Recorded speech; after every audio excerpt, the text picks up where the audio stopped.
Shalom et bienvenue dans Écho du Saint-Esprit, le podcast qui vous accompagne pour nourrir votre foi, raviver votre espérance et vous encourager dans votre marche avec Dieu. Je vous invite à faire une pause, à ouvrir votre cœur pour recevoir une parole qui éclaire, une prière qui vous fortifie et une présence, celle de l'Esprit Saint, qui transforme vos cœurs alors même que vous écoutez ces enseignements. Que ce moment vous apporte révélation, apaisement. C'est parti. 2 Pierre 1, les versets 5 à 7. À cause de cela même, faites tous vos efforts pour joindre à votre foi la vertu la science, à la science la tempérance, à la tempérance la patience, à la patience la piété, à la piété l'amour fraternel, à l'amour fraternel la charité. Shalom à toutes et à tous. Nous entamons la seconde partie de notre étude qui a pour thème les pères de la vie en Christ. La première partie avait pour sous-thème joindre à la foi la vertu, où nous avons compris que la vertu est nécessaire pour notre vie en Christ parce qu'elle donne de la crédibilité à notre foi en convertissant les valeurs que nous enseigne notre foi en action. D'où sans la vertu,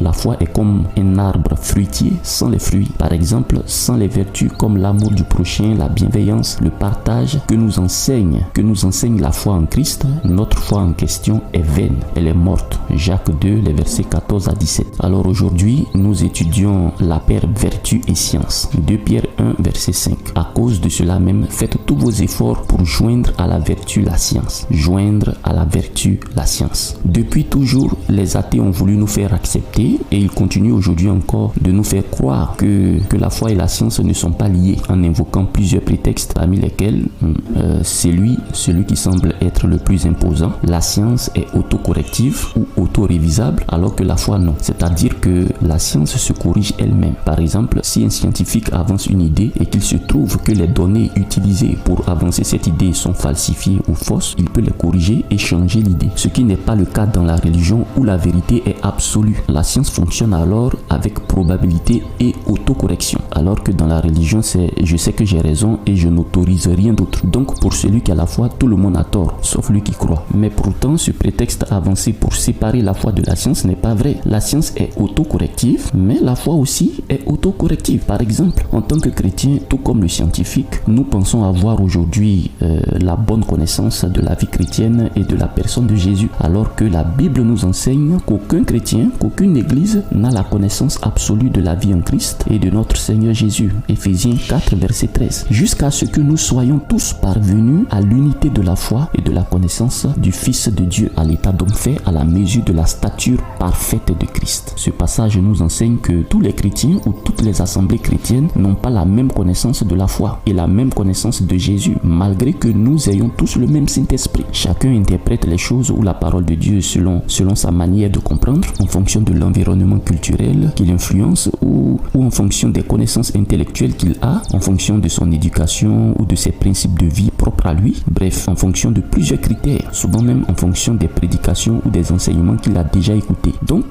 en plus du Saint-Esprit, nous sommes plus ou moins influencés par quelque chose qui nous oriente dans notre connaissance de la foi et de la personne de Jésus, tout comme le scientifique est influencé par plusieurs paramètres qu'il appelle les données dans sa connaissance du domaine de la science. Alors, comme le scientifique, le chrétien aussi, en fonction de nouveaux éléments ou de nouvelles données qu'il peut avoir à travers les différents canaux de recherche cités au verset 11 de Éphésiens 4, qui sont l'apostolat, la prophétie, l'évangélisation, la pastorale et le doctoral, évolue dans sa recherche de la connaissance parfaite de Christ en se corrigeant ou en corrigeant sa foi. Le verset 12 sous-entend que le chrétien vise la perfection. Donc personne n'est encore arrivé. Alors, la foi comme la science est autocorrective. On peut aussi se tromper dans la foi et se corriger après. Et c'est lorsque nous allons atteindre cette connaissance absolue de la vie en Christ que tous les chrétiens, que toutes les assemblées chrétiennes seront unanimes sur la même foi, sur la même connaissance de Jésus. C'est ce que nous enseigne Éphésiens 4, verset 13. Et je crois que cette connaissance parfaite de la foi, cette connaissance unanime, n'arrivera que lorsque Jésus viendra chercher son Église pour nous unir à lui. Là, nous comprendrons tout avec avec exactitude. Qu'est-ce que nous pouvons alors en déduire? Que peut-on y comprendre? On peut comprendre qu'en réalité, lorsque nous regardons en profondeur, ni la science ni la foi ne se corrigent. C'est plutôt le scientifique qui se corrige avec l'évolution de ses découvertes. Sinon, la connaissance absolue elle-même a toujours été là. Certains scientifiques, par exemple, croyaient que la Terre n'était pas sphérique, qu'elle n'était pas ronde. Ils pensaient que la Terre était plate, comme un disque. Mais plus tard, avec l'évolution des données scientifiques, ils ont compris que la Terre est sphérique. Mais est-ce qu'au moment où ils pensaient que la Terre est plate, la Terre était réellement plate? Ou est-ce que c'est parce qu'ils pensaient que la Terre est plate que la Terre l'était en ce moment-là et la Terre est devenue ronde quand ils ont commencé à penser que la Terre est ronde? Non, la Terre a toujours été sphérique. C'est seulement que ces scientifiques-là n'avaient pas encore atteint la connaissance absolue sur la forme de la Terre. Donc ce n'est pas la science, ce n'est pas la connaissance elle-même qui se corrige, c'est plutôt la personne qui est en quête de connaissance qui se corrige. Sinon la vérité ou la connaissance absolue a toujours été là. Et c'est pareil pour la religion, en griffe, ou pour la foi. Dans la Bible par exemple,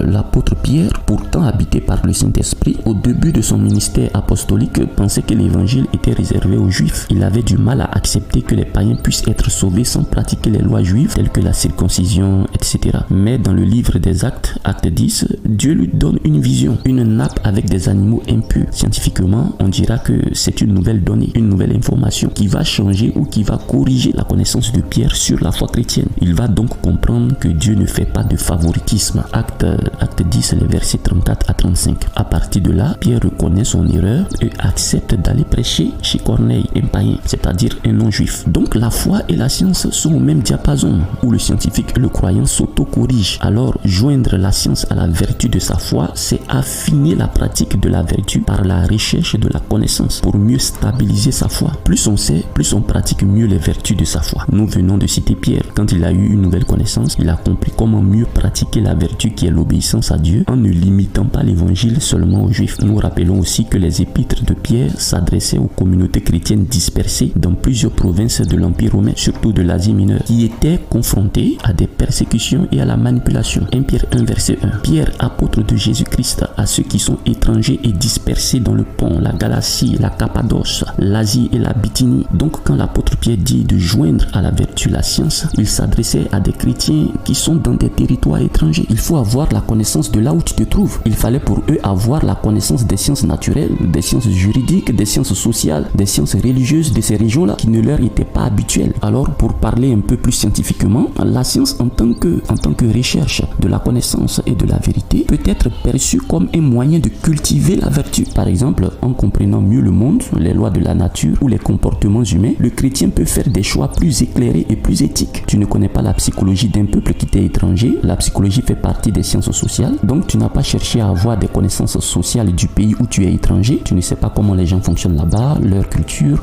leur manière de réfléchir, de voir les choses. Et tu t'élèves comme ça, tu t'en vas évangéliser. Dans la plupart des pays du Maghreb, par exemple, tu ne peux pas aborder un Algérien ou un Marocain comme ça dans la rue pour lui annoncer l'évangile. Non, il est écrit: faites de toutes les nations des disciples, enseignez-leur à observer tout ce que je vous ai prescrit. Et Jésus a dit même qu'il est avec nous tous les jours, donc il n'y a rien, il n'aura rien. Mais tu auras des problèmes avec la police, ils vont te rapatrier. Parce que selon les lois du pays, c'est interdit. C'est interdit d'annoncer l'évangile comme ça aux Algériens ou aux Marocains étant dans leur pays. Alors, dans ces endroits-là, la connaissance des règles sociales et juridiques te permet d'user de sagesse pour faire passer l'évangile ou pour mieux pratiquer les vertus de ta foi. Jésus a usé de sagesse pour faire passer l'évangile dans le territoire de la Samarie parce qu'il avait connaissance que socialement, les Juifs n'adressent pas la parole aux Samaritains. Il utilise de l'eau, un puits, comme un point de contact pour glisser l'évangile. Et en faisant cela, il ouvre maintenant la porte afin que plusieurs Samaritains aient accès aussi à l'évangile. C'est en Jean 4, les versets 7 à 9. On peut citer un autre exemple, Paul, dans Acte 17, les versets 22 à 23, à Athènes, où Paul commence par observer les lois religieuses et sociales. Hommes athéniens, je vous trouve à tous égards extrêmement religieux, car en parcourant votre ville et en considérant les objets de votre dévotion, j'ai même découvert un autel avec cette inscription: à un Dieu inconnu. En tant que chrétien ou chrétienne, il faut toujours chercher à savoir la situation spirituelle ou religieuse dans laquelle se trouvent les gens au milieu desquels tu vis. Cette connaissance te permet de savoir comment te comporter pour toi-même protéger ta foi et pour savoir comment parler aux gens. Écoutez, Paul a même lu des documents philosophiques pour les utiliser dans ses campagnes d'évangélisation en Europe. Il avait la connaissance culturelle de la Grèce. Il savait que c'était le berceau de la philosophie, car en lui nous avons la vie, le mouvement et l'être. C'est ce qu'ont dit aussi quelques-uns de vos poètes. De lui nous sommes la race. Acte 17 verset 28. Paul cite ici deux sources païennes païens. Deux phrases qui appartiennent à des païens qui sont devenus la parole de Dieu. En lui, nous avons la vie, le mouvement et l'être. L'auteur de cette phrase n'était pas un simple philosophe païen. En plus d'être philosophe païen, il était aussi un chaman, un sorcier, Épiménide. C'est comme ça qu'il s'appelait, Épiménide de Crète. C'est dans son poème Critica qu'il parlait de Zeus comme celui en qui nous vivons, nous nous mouvons et nous existons. Et c'est dans un autre poème dénommé Phénoména qu'un autre philosophe païen, Aratus de Cilicie, disait cette phrase: nous sommes de sa race, en parlant aussi de Zeus. Donc Paul cite ces deux vers, mais ne l'applique pas à Zeus, mais plutôt au vrai Dieu, au Dieu créateur. Tu ne cherches pas à avoir la connaissance et tu veux enseigner des gens qui sont cultivés. Mais ça va être compliqué, ça va être difficile de t'en sortir. Ma soeur, mon frère,